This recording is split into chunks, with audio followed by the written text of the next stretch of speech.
Imu has finally revealed himself, but this begs the question, why has he never done this before? Even though he may be One Piece's main villain, up until this chapter, Imu has spent the entire story in the Holy Land, having only ever possessed other characters or used his minions when dealing with the outside world. But if Imu is actually willing to personally fight his enemies, why did he not help the government at Marineford? Why did he not try to kill Luffy immediately after he awakened his foot on Wano? And why did Imu not summon himself to Egghead along with the elders? What makes Elbaf so special that Imu is now for the first time ever willing to dirty his own hands? There are actually several reasons for Imu's inactivity in this story, but let me start with what I think is the biggest reason. What the manga has repeatedly shown is that Imu actually cares very little for most of the world government's enemies. Whether this is Roger, Whitebeard, or most of the emperors, Imu has time and again shown that these are foes beneath his concern. Instead, the only enemies Imu sees as true threats are his rivals from the Void Century.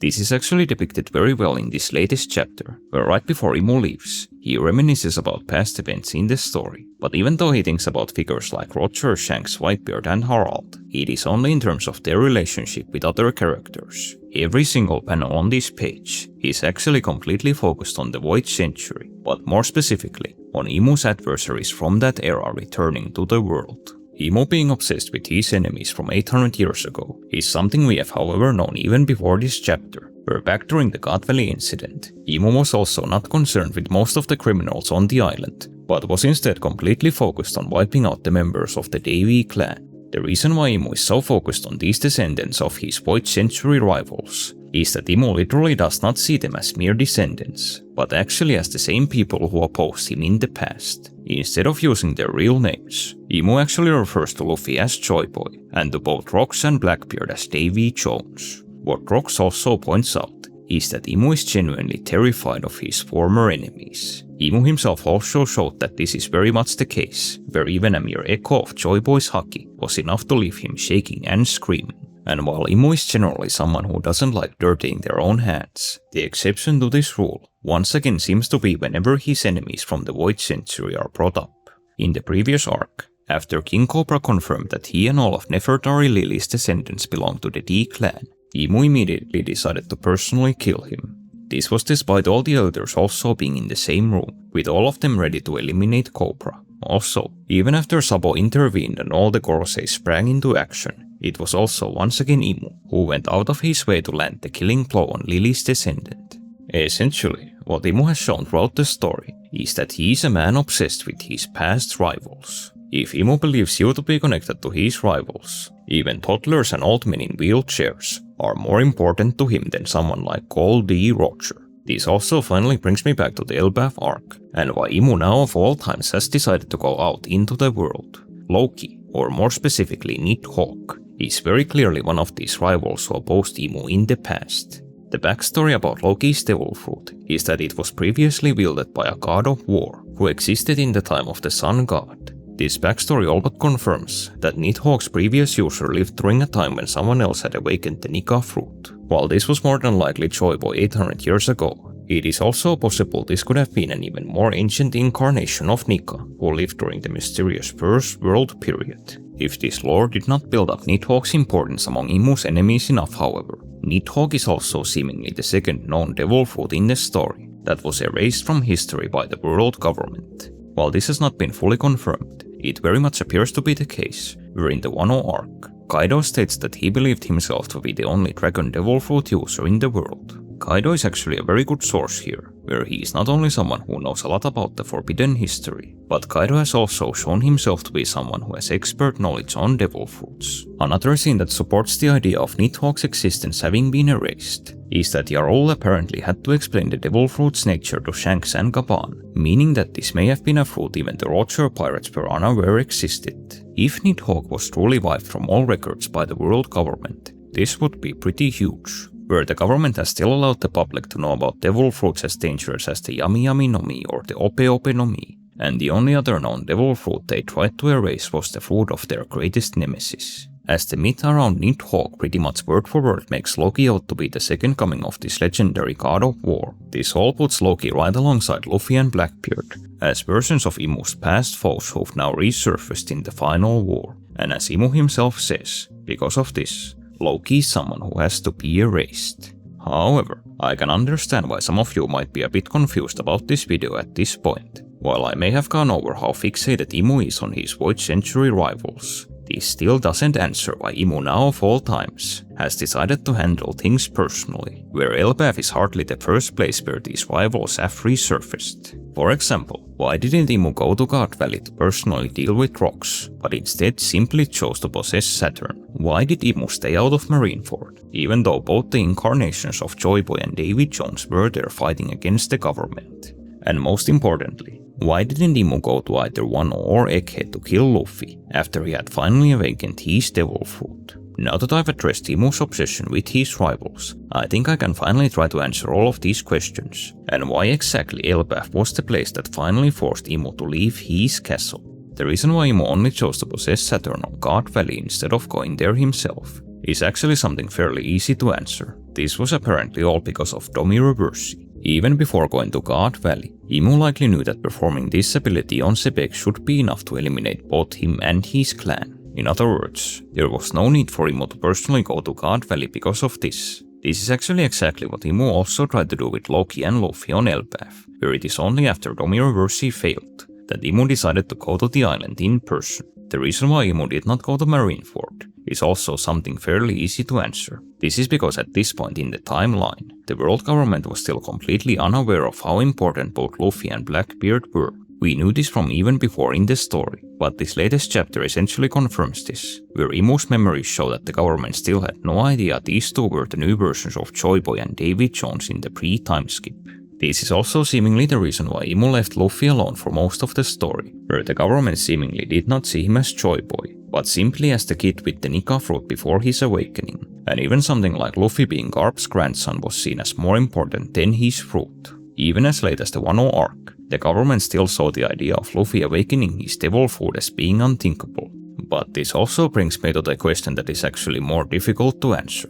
After Luffy actually awakened his fruit, and after the government became convinced that he was the new Joy Boy, why did Imu not go to Wano or Egghead to personally kill Luffy? Wano was essentially the golden opportunity for this, as Luffy was completely powerless for weeks after fighting Kaido, yet instead of Imu going to the island to eliminate him, the only world government force sent to Wano ended up being Green Bull. If this wasn't confusing enough, in the following Egghead arc, there actually were several of Imu's followers who'd made the covenant with him on the island, meaning that just like on God Valley, Imu could have possessed any of the elders, or even gone as far as summoning himself to the island. So, why did Imu stay out of Wano and Egghead? I actually think the explanation is very likely the thing I brought up earlier in this video, which is that Imu does not like dirtying his hands, and prefers to have his minions do his work for him. The evidence for this having been the case in Wano and Egghead is also pretty clear. In his last words to Saturn, Imu actually says that he expected Saturn to be able to deal with Luffy. While it may sound hard to believe, this suggests that Imu before the Elbaf arc had far more trust in his subordinates, where Imu may have well believed that the forces he sent to Wano and Egghead were strong enough to eliminate Luffy, and that it is only after these failures that he has realized this to be a problem he has to handle personally. A big part of the reason why Imu may have wanted others to deal with Luffy could be the other thing I mentioned earlier in this video, which is Imu's personal trauma from the Void Century. As Imu is clearly terrified of his past rivals, it certainly makes sense that he would want to use every other option available to him before finally having to face them. But there is also another good reason why Imu seemingly waited until the final hour before for the first time ever leaving the Holy Land. But this was actually something only revealed in the newest chapter. There is apparently some mysterious cost to Imu going outside Pangaea Castle, where the elders are pretty much begging Imu not to go, offering to send admirals or themselves to Elbaf in his place. While a part of this could be that the world government wants to keep Imu's existence hidden from the world, there is also clearly something more going on here. After landing on Elbaf, Imu is shaking and breathing heavily, and the summoning even made him start bleeding. This may be related to what we saw earlier in this arc, where after Loki killed Harald 14 years ago, Imu was also left shaking and breathing heavily. According to Imu, the death of every member of his covenant takes a toll on him, which confirms that Imu's special abilities do not actually come for free. This may also be what we saw with Imu's arrival on Elbaf, where him personally using the magic circle seemingly has a much steeper cost than his followers using the ability, where none of the elders or the gods' knights were shown bleeding after doing the summoning. Saint Valkyrie in this chapter hints that the cost may be connected to Pangaea Castle itself, which could indicate that the source of Imu's power is actually not even his own body, but some external force that resides in his castle. This is however genuinely an idea that would deserve its very own video about what is the true origin of Imu's special abilities. In short, there actually isn't just one reason why it took Imu until Elbaf to personally go hunt down his enemies, but several. One is that Imu has repeatedly shown that he is unconcerned with the world government's enemies, unless they are versions of his old foes from the Void Century. 2 is Imu's own fear and pride, where he is someone who would rather his followers deal with these threats in his place. 3 is that there is some unexplained cause to Imu leaving his castle that actually weakens him. And 4 is that Imu has at this point in the story seemingly been left with no other option, where using Domireversio on Luffy and Loki did not work, and Imu's strongest followers have already failed him in the last few arcs, meaning that he may have simply seen direct engagement as the only option left to him. But as Imu himself says in this latest chapter, he apparently also saw this as being something inevitable. When Imu talked to Zebek on God Valley 38 years ago, he was still in denial about his Void Century enemies coming back, but the years after this event have apparently finally made Imu accept that his old foes have returned, and that the time for hiding is done. One interesting point I haven't yet brought up is why did Imu leave Blackbeard alone on Pirate Island all this time, even after discovering that he is not only Zebek's son, but possibly even the second coming of Davy Jones. I don't honestly have an answer for this question. If I were to speculate, however, it could actually be because of the Darkness Fruit, where it may indeed be the fruit Zebek himself was looking for all those years ago, and a power that could potentially even counter Imu's abilities. If I have now, however, covered what I think were the likely reasons why Imu stayed out of most of the government's operations, and why he didn't pursue Luffy in the last 2 arcs, why is the video still not done? This is because I still wonder if there actually is one more reason that finally pushed Imu to go to the lower world in the latest chapter, a reason so important that it basically makes all the other points I brought up look completely irrelevant. While this requires some explaining from my part, what if Imu's top priority in going to Elbaf isn't to eliminate Luffy or even to enslave the giants, but instead, Imu's number 1 target is actually Nighthawk. What is very interesting here is the timeline of events that preceded Imu's arrival to the island. Imu already knew that Luffy was going to Elbaf even before the arc started, yet it still took him this long before deciding to go there. Likewise, Imu also already knew that Loki was on the island, yet this also wasn't enough to make him leave his castle. On top of this, based on the dialogue, Imu had already suspected that Domireversio wouldn't work on either Luffy or Loki, even before using the ability on them. What this all means is that the only thing that truly changed for Imu before he made the decision to go to the island was the discovery that Nighthawk was there. Before this moment, Imu only had rumors that Loki may be the fruit's user, but he only realized that these rumors were true after personally seeing him in his dragon form. What if the Nighthawk fruit were actually something so important to Imu that after seeing it in this country, this was simply an opportunity he could not let go to waste, even if it risked him finally revealing himself to the world. If the world government truly erased Nighthawk's existence from all records, this genuinely puts the fruit in its very own category in terms of importance. As I brought up before in this video, the government still allows the public to know even about some of the most powerful devil fruits in existence. What we also know is that the Nika fruit, the only other known erased fruit, wasn't just something the government wanted the world to forget about, but they had actually wanted to get their hands on it for hundreds of years. What if the Nighthawk fruit were actually the same, where it is also the fruit the government has been trying to hunt down, and that it may actually have some crucial role in their plans? I can understand why some of you may be skeptical about this idea.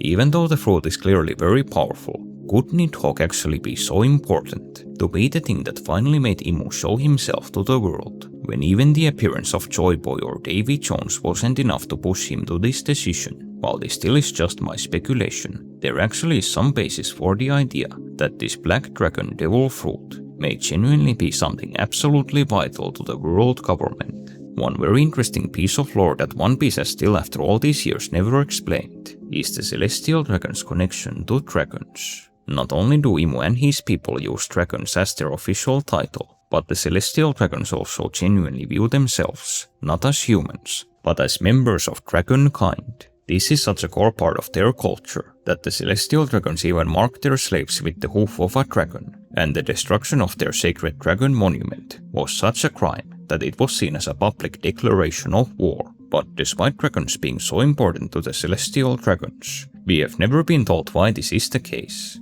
Previously in this arc, we were shown the Elbaf mural, depicting what is seemingly the history of the One Piece world. At the center of this piece, there is a huge black dragon, which heavily resembles Nighthawk. If these two dragons are indeed the same creature, its central place on the mural may well mean that Loki's fruit is not just any mythical Zoan, but just like the Nika fruit, is one of the most important things in the history of this entire world. What also highlights Nighthawk's massive importance to the story is that Rocksteady Sepek actually believed that this fruit above all but one was the key to defeating Imu. All of these clues essentially point to the Nighthawk fruit and the world government being connected in some yet unexplained way, but I think this could also be connected to the big idea of this entire arc, which is the allegiance of the Giants. There is an actual in-story prophecy that says that the Giants' allegiance will shape the final war. Yet, what if this was actually not about who in the final war will get the Giants' power, but more specifically, about who will get Nighthawk? According to Jarl, only a giant can awaken Nighthawk's true power, where even if a human or a member of another race ate the fruit, they would never be able to unlock its full potential. This could essentially be the answer to everything. The reason why Imu wants to control instead of destroy the giants. The reason why he put so much effort into manipulating Harald. The reason why he invited Loki to join the Gods' Knights. The reason why there already appear to be giants serving among the current knights. And even the reason why the Celestial Dragons have made dragons the center of their entire culture could be that all this time, Imu has desperately wanted Nighthawk's power for the world government. And now that it has finally appeared on Elbaf, he is willing to risk everything to get it. It would certainly make sense why the government would want this specific devil fruit, where if Imu truly plans on sinking the planet, it goes without saying how powerful a colossal dragon that breathes lightning would be in this new world that he wants to create, or how big of a threat it would be if it fell into enemy hands. But like with many of Imu's desires, the reason could also be very personal. If the original Nighthawk that existed in the past was something incredibly important to Imu, it could explain why he went as far as shaping the entire Celestial Dragon's culture around dragons. Nighthawk having this sort of role in the lore as both a potential ally and enemy of Imu could potentially also explain one other mystery about the One Piece story. This mystery being why the Revolutionary Army has also decided to use dragons as their symbol. While Monkey D. Dragon had his name even before he started opposing the government, it is still an odd choice to use dragons as the symbol of this army of rebels, when their entire goal is to overthrow the Celestial Dragons, a faction that uses the very same symbol. It would however make sense why both the Celestial Dragons and the Revolutionary Army would want to claim Nighthawk, where based on the lore, this is a power with no inherent loyalty to anyone, but that Nighthawk has always been a power that needs to be won over. This bit about Imu wanting Nighthawk was a bit of an addendum to this video. I think Imu's reasons for finally showing himself on Elbaf still make sense even if he has no special desires on this devil fruit. One very interesting thing about this chapter that I did not yet mention is that the elder who was most concerned for Imu leaving Pangaea Castle was Saint Workery, and Imu even refers to him by his name in a way that at least to me was affectionate. If you're interested, you can click here to watch a video where I explain where the special bond between these two characters may come from, where I personally think that Saint Workery stands above all of Imu's other followers and is his secret right-hand man. Thank you to all my members for supporting this channel, even though I keep being inactive. But also, thank you to everyone else who watched this video to the end.